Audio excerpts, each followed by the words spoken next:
تحديات كان الداخلي وقوة وحكاس قبيل وحبائي كسعوية دولة لماذا الصومالية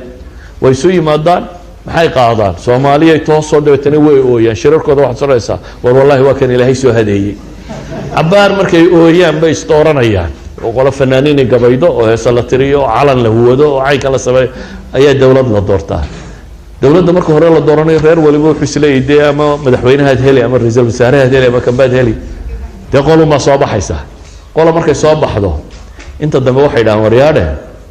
nimankii reer hebel baa meesha qabsadeen yay nagu dawladoobin hadaba caga haya afartiisa sano caguun baa la hayaa in reer hebel baa laga ilaalinaya magaca iyo maamulka iyo maamuska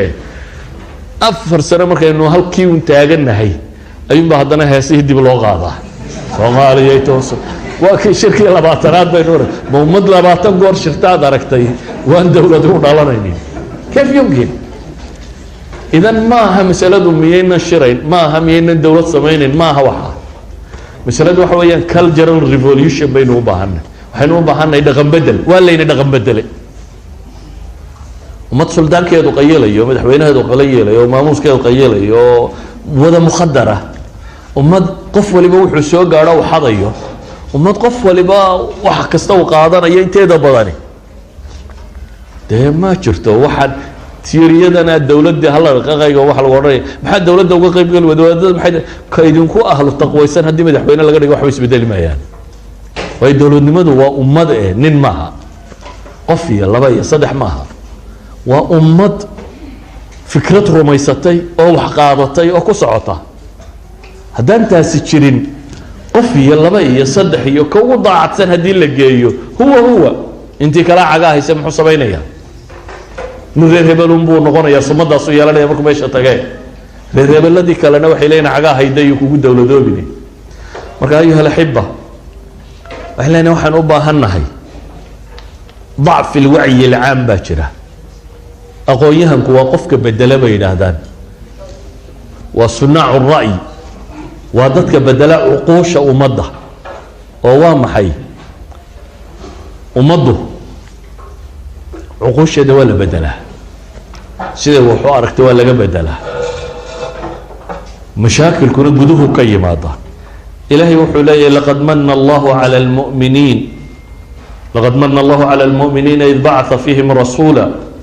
من أنفسهم يتلو عليهم آياته ويزكيهم ويعلمهم الكتاب والحكمة وإن كانوا من قبل لفي ضلال مبين أولما أصابتكم مصيبة قد أصبتم مثلها قلتم أن هذا قل هو من عند أنفسكم إن الله على كل شيء قدير لبضنا آيات اسكحيان في سورة آل عمران إلهي وحو لي دتك مؤمنين تا إلهي وحو يدن كو قل دايستي دتك مؤمنين تا ربي وحو كن معايستي أو كو قل دايستي رسول إيجا كميدا وإلهي آيات كيسا كدو الأخرين إياه وتزكية نفتو دا ربين يحمها كطاهر ياليا وكتابك يا حكمة دبرية إنك استوي مركي هردت باضية هاي إذا منهج سحب إلى هيدي سيبا للي لكن هذا منهج كوي عطان محاد عيا واتشبيسان مع منهج صحة هاي ستين هذا راعي ويدو يعني نولش إلهي وحط الماما يا سنن ذرس اللو قانون باشرين إلهي نولش ودتشيي وهذا كصحة مرتنا تقول يسنيسو هذا كقلدان مرتنا أتشبيسو سادرات بقى يدك حكتي إلهي وحليه أولما أصابتكم مصيبة قد أصبتم مثليها مركي أيدن على شيء بلايو دب إذنكو بقى هدتك كلا مثل مدى قارسيسين أيها واحد قلت من هذا كيف هذا سوى كانوا دعي صانوا تشبنا من المؤمنين هين إلهي وحكو شواب قل هو من عند أنفسكم إذنكو بدكو يدكيمي إذنكو بدكو يدكيمي إذا كنا بدكوا يدخلوا معناه دوا محي وحلا ليه خالد با حريف فايو عيد بان نتشبيسي وحسوا مرمرسيو عيبت هذا يناد عيد كلا دوشة كسر توا مرمرسيو إثيوبيا نتشبيسي كينيا نتشبيسي مجتمع الدولي قابا نتشبيي وروح حسوا مرمرسيو دول دولي ده يبقى يسري حيسي إثيوبيا هذا ما دالانين كينيا هذا ما دالانين maraykanku hadda ma dhalan marka jirtayba kuwaniba way jireen hadii qofka difaaciisu jabo mesela xanuunka AIDS-ka la yiraahdo waa maxay Soomaha difaaci jidhka ilaahay jidhka difaac buu siiyey heegana oo wax kastoo soo galo weerar ku qaadaya difaacaasi oo le bay yidhaahdaan gantaalo leh oo basaasiin leh oo kan leh waa difaac dhammaystiran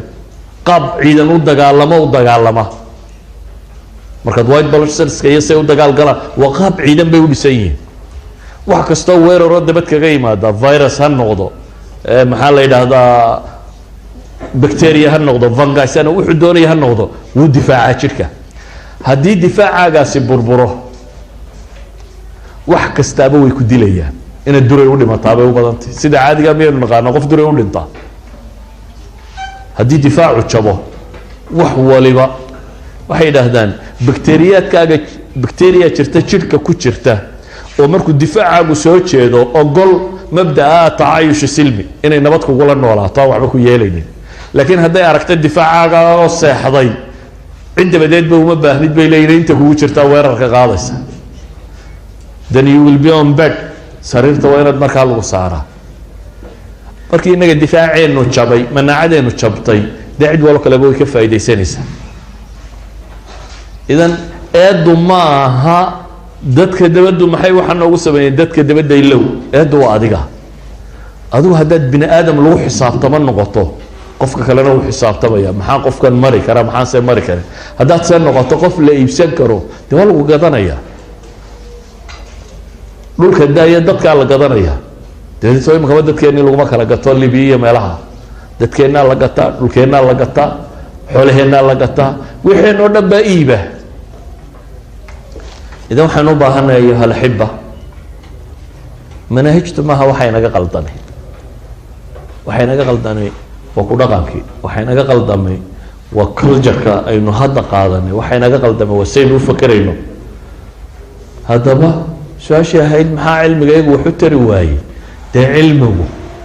hadduu suluuk isu bedeliyo dhaqanna waxbuu taraa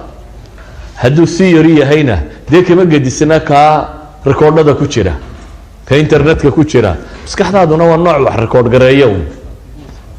wuxumaad noqoto in hal cajiladaa lagu biiriyo wax lagu rikoodh gareeyo hal meeloo wax lagu kaydiyo ayuumaad ka mid noqotay waxoogaa theories iyo waxoogaa aqoona lagu kaydiyey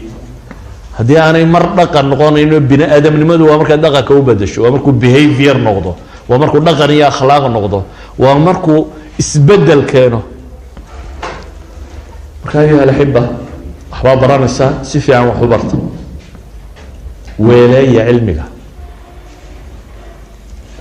naqdiya oo critical analysis ku sameeya si fiican wax u barta waddankii markaa tagtaanna dad wax cusub soo kordhinaya oo isbedel bulshada ku sameynaya noqda isbedelka rasmigana wuxuu ka bilaabma naftaada haddii adiga diintaada iyo caqiidadaada iyo dhaqankaaga iyo qaab nololeedkaagu isbedelo dan leadership attitude baad leedahay dadkana waad bedeli kartaa markaa haddaad si adigu bahal wuxuu soo gaadhaba cunaya tahay nin reer hebelaa tahay oo reeraha kale iska celinaya intii dee xaggaa lagu hayay uun plus one uun haddaad noqonaysana maa fi faa'ida halkeedii baa la joogaya adiga iyo adeerada iyo awowyadaaba si unba u jabnaanaysaa si unbaana loo sii hoos maraya waxaynu isugu faano markaynu reeraha nahayna waxa weeyaan reer hebel iyagaa iga dhimasho badan maaha annaga ka nolol badan waa boqol baanu ka dilay yar 10 bay naga dileen dhowrkii dagaalaanu gallay dee maxaad kordhisay waa 110 nin oo Soomaaliyeed umada aakhira qabadsiiseen adna wax ma taransan isna wax ma tarin inaad nin Soomaaliyeed aakhira u dirtaa wax tar kuma aha maaha waxaad soo kordhisay maaha wax tar maaha idan nooca ayaynu fakerin ee nooca inaynu wax kordhin karno oo caqli keeni karno oo aqoon keeni karno oo ummadan kor u qaadi karno aan dib uga fakarno sallallahu ala muhammad wa ala alihi wa sahbihi wa sallam walhamdulillahi rabbil alamin جزاه الله خيرا وبارك الله فيه شيخنا شيخ مصطفى الله سبحانه وتعالى كأبا مريم ميزان حسناته أوغيا hadallada qiimaha badan oo dhammaanteen aan u baahannahay sheekha waxaan isdhahay aniga xoogaa intaa ka badan waayo hadalkiisa kama daalay saan sheegnay habeen horena waxaa weeye khibro aruurtay iyo cilmi aruuray oo isku tegay waxaan ku qaadanaynaa nusaac